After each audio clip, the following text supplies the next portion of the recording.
Alhamdulillah, nahmaduhu wa nasta'inuhu wa nastaghfiruh wa na'udzu billahi min shururi anfusina wa min sayyiati a'malina. Man yahdihillahu fala mudilla lahu wa man yudlil fala hadiya lahu. Ashhadu an la ilaha illallah wahdahu la syarika lahu wa ashhadu anna Muhammadan abduhu wa rasuluh.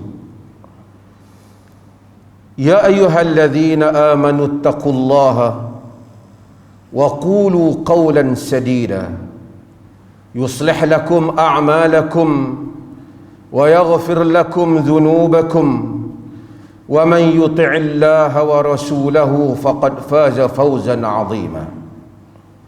Amma ba'd.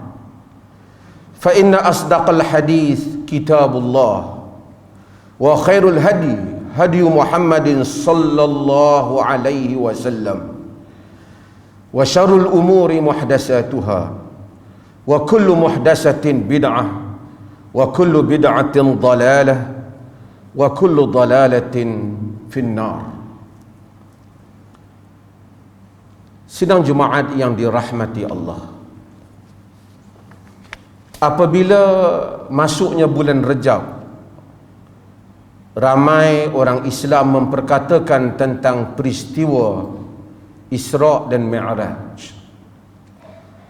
Walaupun ahli-ahli hadis dan para muhaqqiqin itu berbeza tentang tarikh sebenar berlakunya peristiwa Isra' dan Mi'raj, adakah ia di dalam bulan Rajab atau selain daripadanya, namun umat Islam keseluruhannya beriktikad kebenaran atau benarnya satu peristiwa yang besar yang berlaku di dalam hayat Nabi, yaitu peristiwa Al-Isra' dan Al-Mi'raj. Isra' merupakan perjalanan Nabi sallallahu alaihi wasallam daripada Masjidil Haram ke Masjidil Aqsa, seperti mana yang Allah nyatakan di dalam kitabnya dalam surah Al-Isra', subhanalladzi asra bi'abdihi lailan minal Masjidil Harami ilal Masjidil Aqsa. Maha suci Tuhan yang menjalankan hambanya pada waktu malam daripada Masjidil Haram ke Masjidil Aqsa. Sementara Mi'raj ialah peristiwa dari bagaimana Nabi sallallahu alaihi wasallam daripada Masjidil Aqsa naik ke langit dan mengambil titah perintah Allah Azza wa Jal dan melalui peristiwa-peristiwa seperti yang disebut di dalam hadis-hadis yang sahih. Apapun para ulama yang membincangkan tentang hikmah peristiwa Isra' dan Mi'raj, peristiwa Isra' dan Mi'raj bagaikan satu jemputan Allah kepada Nabi-Nya Muhammad sallallahu alaihi wasallam supaya melalui, merasai kebenaran ajaran yang diimani selama ini dan menerima nikmat itu dari Allah Azza wa Jal dengan dibawa naik ke langit.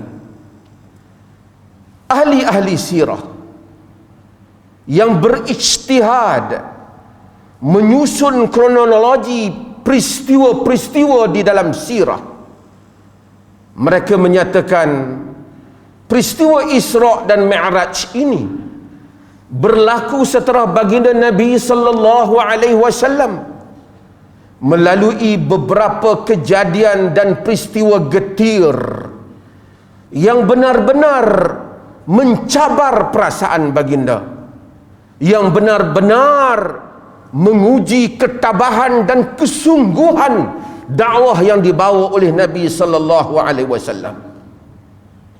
Meninggalnya Abu Talib, bapa kesayangan Nabi yang memberikan pelindungan kepada baginda. Wafatnya Khadijah, isteri yang sentiasa memberikan sokongan kepada baginda. Peristiwa baginda telah dilontar batu, dihalau oleh penduduk Taif. Apabila baginda melihat dakwah ditolak di Mekah, Nabi SAW merancang supaya satu perjalanan dilakukan dengan pergi ke Taif.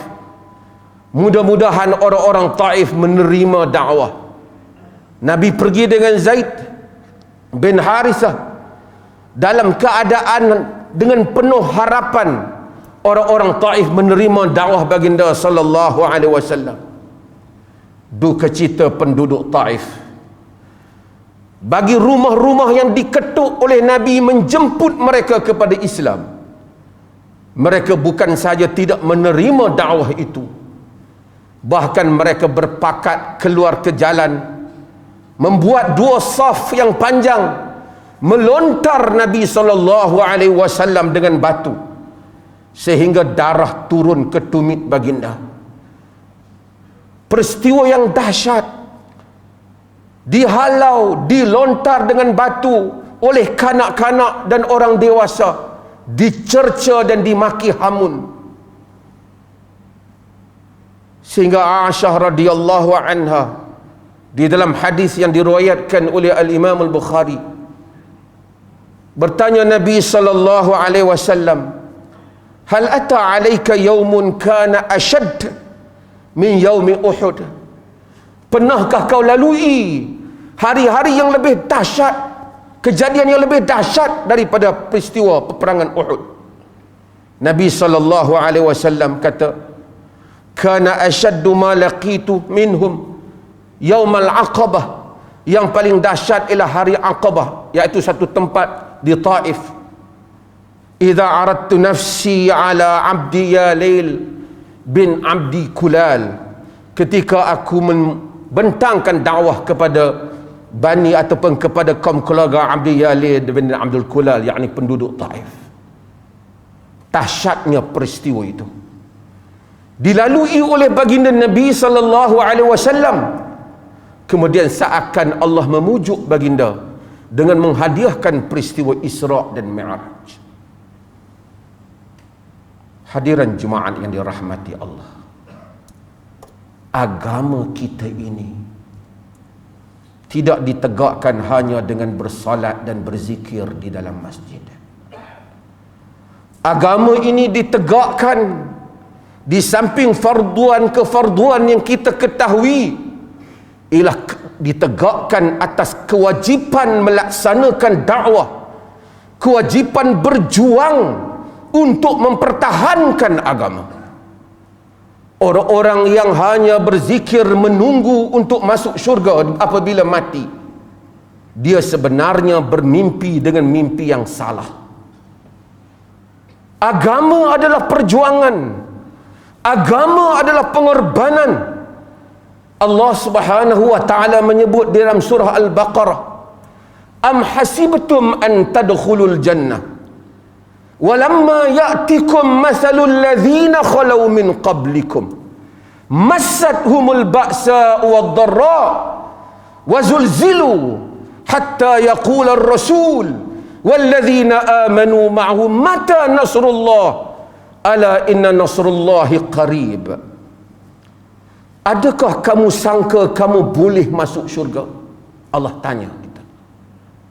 Sedangkan belum datang kepada kamu ujian, kesusahan seperti mana yang mengenai orang-orang yang sebelum daripada kamu, sehingga keimanan mereka digoncang, sehingga berkatalah Rasul dan orang-orang yang bersama dengannya, bilakah pertolongan Allah?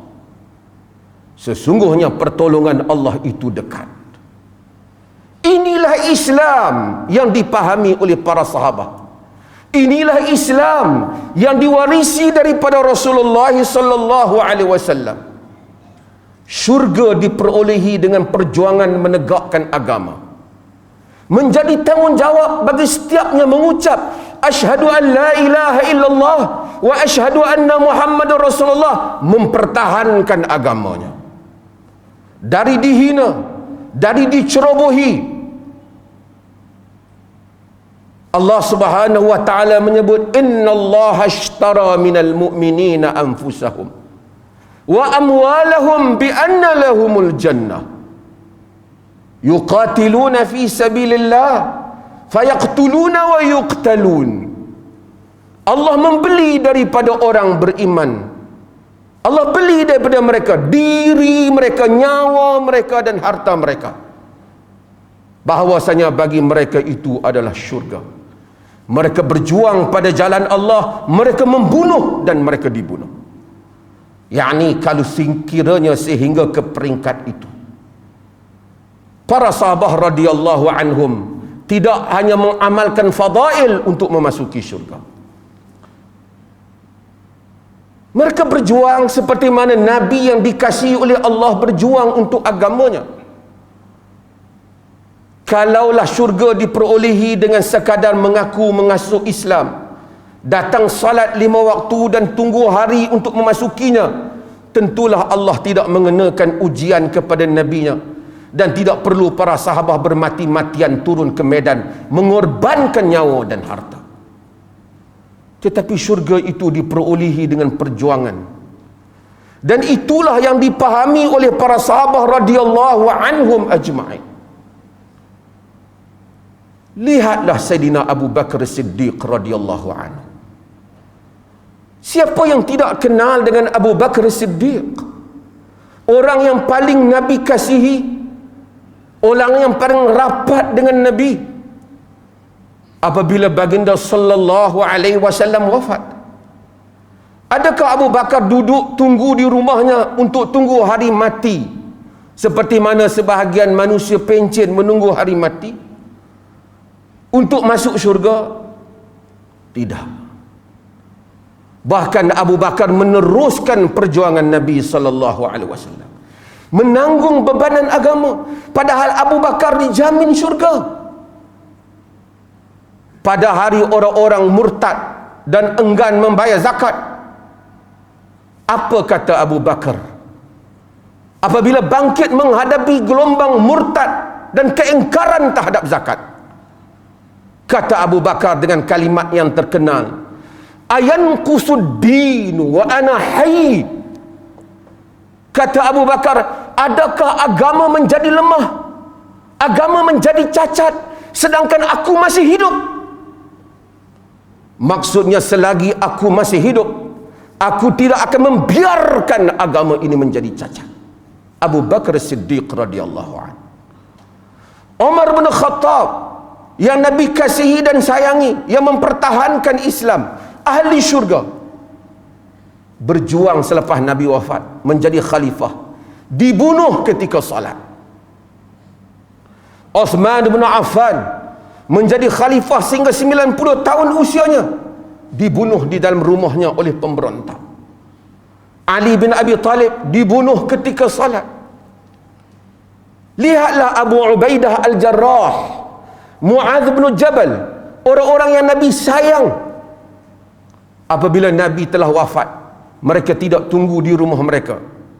Mu'adz bin Jabal, Abu Ubaidah Al-Jarrah, kuburnya di dataran Syam, di Jordan, jauh meninggalkan Madinah, meninggalkan bandar Nabi, bukan duduk beriktikaf di masjid Nabi, tapi mati di sana kerana mengembangkan ajaran Islam dan mempertahankan medan.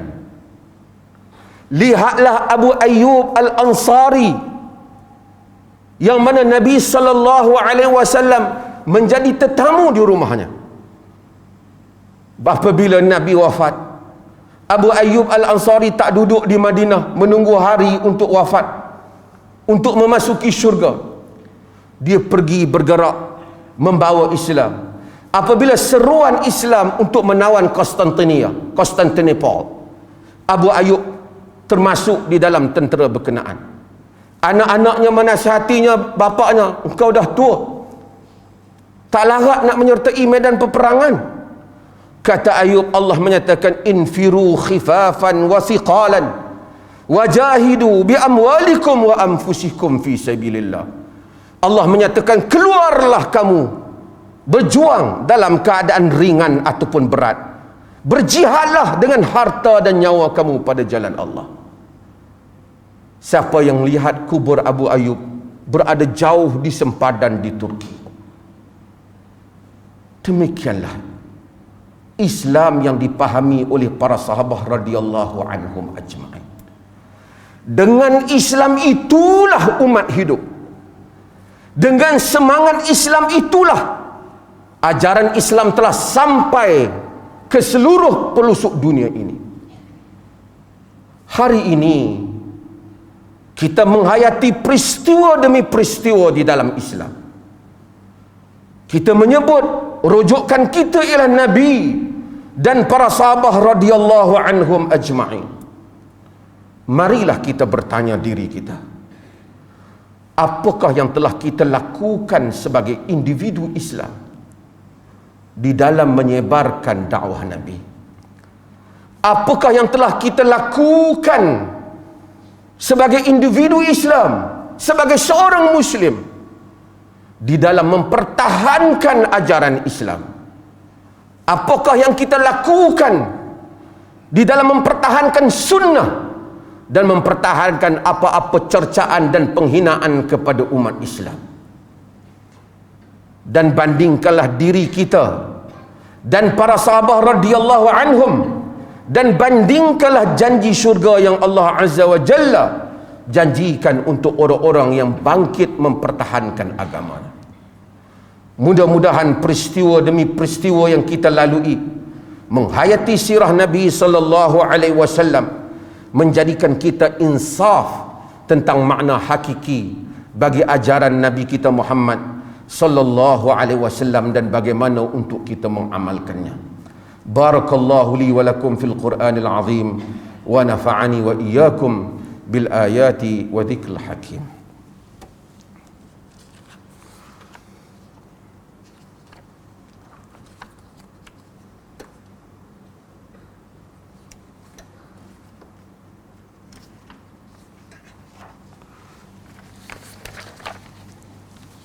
Alhamdulillah, alhamdulillahi wahdah, wa ashhadu an la ilaha illallah wahdahu la syarika lah. Allahumma salli wa sallim ala nabiyyina Muhammad wa ala alihi wa sahbihi ajma'in. Amma ba'd. Fa ya ayyuhal ikhwatul mu'minun, usikum wa nafsi bitaqullah wa tazawwadu fa inna khaira zadi taqwa. Sidang jemaat yang dirahmati Allah, saya berpesan pada diri saya dan hadirin sekalian, marilah kita bertakwa kepada Allah Azza wa Jalla, dan marilah kita mengingati tentang hakikat ajaran agama kita ini. Setiap kita bermuhasabah, apakah yang telah dia sumbangkan di dalam menegakkan agama. Hari-hari kita berjuang untuk diri kita, makan minum kita, keluarga kita. Tidak mengapa, kerana ini adalah kehidupan kita di dunia ini. Namun tugasan besar kita sebelum berjumpa Allah ialah melakukan perjuangan dan pengorbanan untuk agama. Tadi kita membaca dalam surah Al-Baqarah, Allah menyatakan kamu tak boleh masuk syurga jika kamu tak berjuang, tak berkorban. Kamu jangan sangka kamu masuk syurga jika demikian. Dalam surah Ali Imran Allah menyatakan, am hasibtum an tadkhulul jannah walamma ya'lamillahu alladhina jahadu minkum wa ya'lamus sabirin. Adakah kamu sangka kamu boleh masuk syurga? Kamu belum buktikan kepada Allah siapa yang berjihad di kalangan kamu, dan belum buktikan siapakah yang sabar. Agama memerlukan kesungguhan dan kesabaran. Maka saban hari kita mendengar berbagai berita tentang hal ehwal orang Islam. Marilah kita lakukan sesuatu. Jika kita tak mampu untuk melakukan pengorbanan, sekurang-kurangnya kita menyumbang, kita berdoa, kita baca berita penindasan pada orang Islam. Lihat berita apa yang berlaku pada orang Islam di India. Dibunuh saban hari secara terbuka, dirogol wanita mereka, dihancurkan tempat ibadat mereka. Jauh untuk kita menolong mereka. Sekurang-kurangnya kita berdoa dan kita membantah apabila kita melihat apa yang berlaku di Palestin, apa yang berlaku di tempat-tempat yang lain. Tanda kita orang Islam. Kita mesti membenci peristiwa itu. Ada amarah dalam diri kita, bukan kerana nafsu, tetapi kerana kita memarahi orang-orang yang menceroboh saudara-saudara kita.